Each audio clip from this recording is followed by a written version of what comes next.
سلام ہو حسین پر کہ جس نے اپنی جان کا نذرانہ پیش کیا، سلام ہو اس پر کہ جس نے پوشیدہ اور آشکارا طور پر خدا کی اطاعت کی۔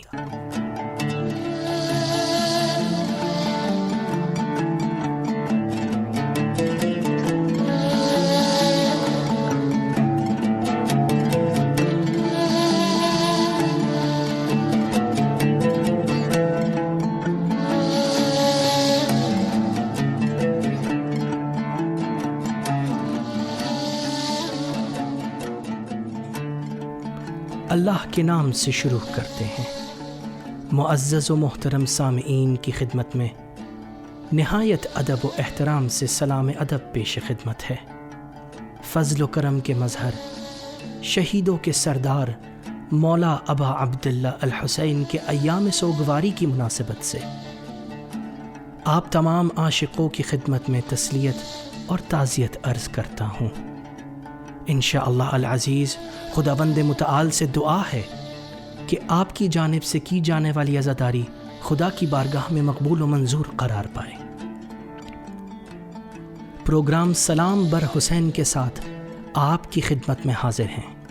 یہ پروگرام الزہرا انٹرنیشنل گروپ اور حسین رہبر آزادگان انٹرنیشنل گروپ کے مشترکہ تعاون سے پیشکش کیا جا رہا ہے۔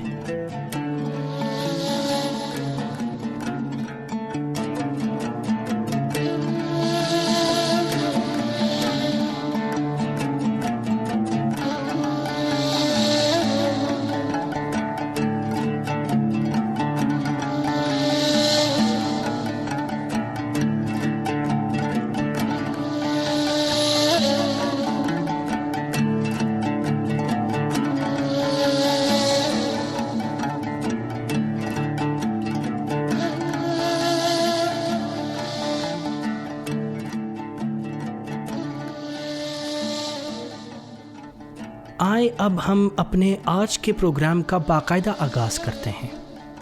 ہمارا آج کا پروگرام امام حسین علیہ السلام کے حماسی یعنی رزمیہ کردار کے بارے میں ہے، اور یقیناً اگر ہم سب سے پہلے خود لفظ حماسی کو سمجھنے کی کوشش کریں تو ہم بہتر طور پر اس کے مفہوم سے آشنا ہو سکتے ہیں۔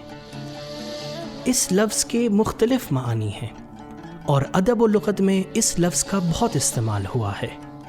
لغت میں حماسہ شدید اور سخت کے معنوں میں ہے، بعض اوقات تو شجاعت اور دلیری کے معنی میں بھی استعمال ہوا ہے۔ اگر غور کیا جائے تو ہمیں اندازہ ہوگا کہ مختلف انداز میں لکھے گئے حماسی اشعار اکثر عزت و ہمت، مردانگی، شجاعت اور فتح کے جذبے سے بھرپور ہوتے ہیں، جو روح کے لیے باعث جوش و جذبہ اور تحریک ہوتے ہیں۔ لیکن دلچسپ بات یہ ہے کہ اشعار کی طرح شخصیات کی بھی مختلف اقسام ہوتی ہیں۔ بعض انسانوں کی روح غنا پسند ہوتی ہیں اور بعض انسانوں کی روح رسا پسند۔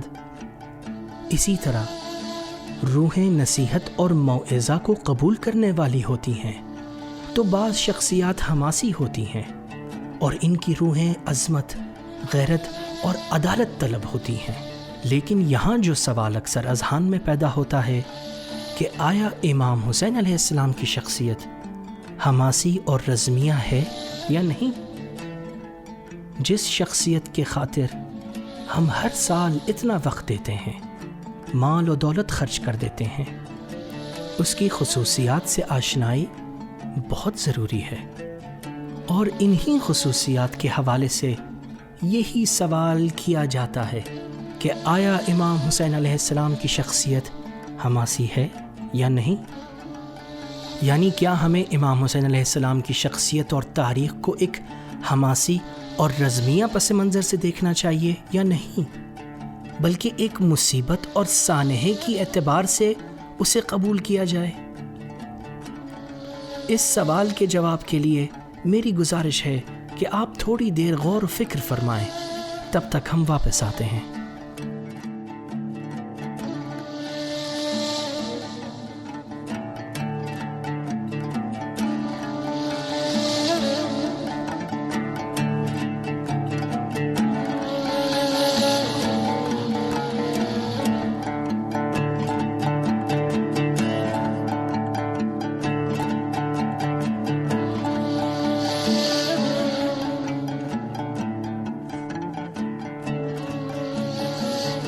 ایک بہادر، دلاور، فاتح یا ہیرو کو پسند کرنا اور شجاعت، دلاوری، فاتحیت یا ہیرو پرستی ازل سے انسان کی فطرت کا حصہ رہا ہے۔ پوری انسانی تاریخ میں انسانوں نے ہمیشہ اپنے ہی لوگوں اور قوم کے بہادروں اور فاتحین کی تعریف کی ہے۔ ان فاتحین اور ہیروز کو ملی اور قومی ہیرو سمجھا جاتا ہے، اور اسی وجہ سے ان کا حماسہ اور رزمیت بھی قومی اور ملی حماسہ شمار ہوتا ہے، یعنی یہاں یہ رزمیت ایک قوم سے مخصوص و مقید ہو کر رہ جاتی ہے۔ لیکن یہ احساس امام حسین علیہ السلام کے بارے میں مختلف ہے۔ حالانکہ ان کی شخصیت بھی حماسی شخصیت ہے، لیکن یہ ایک ایسا حماسہ اور رزمیت ہے جو انسانی ہے، بشری ہے، نہ کہ فقط قومی اور ملی۔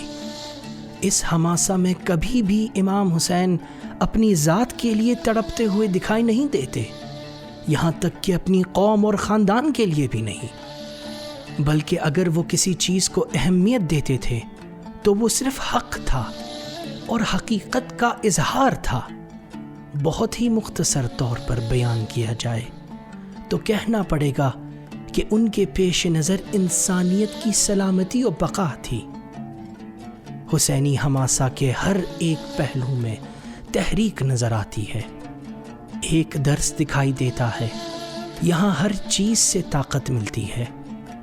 یہ اس وجہ سے نہیں ہے کہ ان کا تعلق شرق سے ہے، حقیقت تو یہ ہے کہ بنیادی طور پر امام حسین کی ذات اس طرح کے مقید اور مخصوص حماسہ سے کوسوں دور ہیں، اور یہی وجہ ہے کہ دشمن کی ہمیشہ یہ کوشش رہی ہے کہ امام حسین کی شخصیت کو مٹا دیا جائے، لیکن امام کا حماسہ اور رزمیت مقید حماسوں سے بالاتر ہے۔ کیا خوب جوش ملیح آبادی نے کہا ہے، کیا صرف مسلمان کے پیارے ہیں حسین، چرخ نوع بشر کے تارے ہیں حسین، انسان کو بیدار تو ہو لینے دو، ہر قوم پکارے گی ہمارے ہیں حسین۔ اگر کوئی پوری دنیا میں ایک ایسا حماسہ تلاش کرنا چاہے کہ جو بے نظیر و بے مثال ہو تو یقیناً وہ فقط حسینی حماسہ ہی ہوگا، کیونکہ یہ وہ حماسہ اور رزمیت ہے کہ جو قدرت اور قوت کے اعتبار سے بھی اعلیٰ اور ارفع مقام رکھتا ہے، اور انسانیت کے اعتبار سے بھی باکمال حیثیت کا حامل ہے۔ حسینی حماسہ انسانیت کا حماسہ ہے، اور اسی وجہ سے یہ کسی قوم اور ملت سے مخصوص نہیں، بلکہ دنیا کے تمام آزاد انسان رنگ و نسل و مذہب کے فرق سے بالاتر ہو کر اس حماسے کے ساتھ جڑ جاتے ہیں۔ لیکن افسوس، صد افسوس، ہم ابھی تک اس رزمیت کی حقیقی معرفت حاصل نہیں کر سکے ہیں۔ اسی لیے جب ہم اس حماسے کی تاریخ کا مطالعہ کرتے ہیں تو ہماری محدود نظر صرف مصائب و آلام پر ہوتی ہے۔ کیا ہم واقعہ عاشورہ کی معرفت کا حق ادا کر پا رہے ہیں؟ کیا کربلا صرف مصیبت کا نام ہے؟ ایسا کیوں ہوتا ہے کہ ہم ہمیشہ صرف کربلا میں ہونے والے مظالم کے تذکروں تک خود کو محدود کر لیتے ہیں؟ ہمارے نعرے جو ہم امام حسین کے نام پر بلند کرتے ہیں صرف عاشورہ کے تاریخ صفحات سے ہی کیوں لیتے ہیں؟ اس واقعے کے نورانی صفحات کی جانب ہماری توجہ کیوں نہیں ہوتی؟ اگر غور و فکر کیا جائے تو یہ بات روز روشن کی طرح واضح ہے کہ اس واقعے کے حماسی اور رزمی پہلو مصائب کے پہلوؤں سے کئی گنا زیادہ اثر گزار ہیں، اور نورانی پہلوؤں کی برکت تمام دنیا میں حق پرستی کے قیام کے لیے کافی ہے۔ انشاءاللہ کربلا کے تاریخ اور روشن پہلوؤں کے بارے میں ہم اگلے پروگرام میں بات کریں گے۔ اب ہم آپ سے اجازت چاہتے ہیں۔ ہمارے ساتھ رہنے اور اپنا وقت ہمارے ساتھ گزارنے پر آپ سب کے انتہائی شکر گزار ہیں۔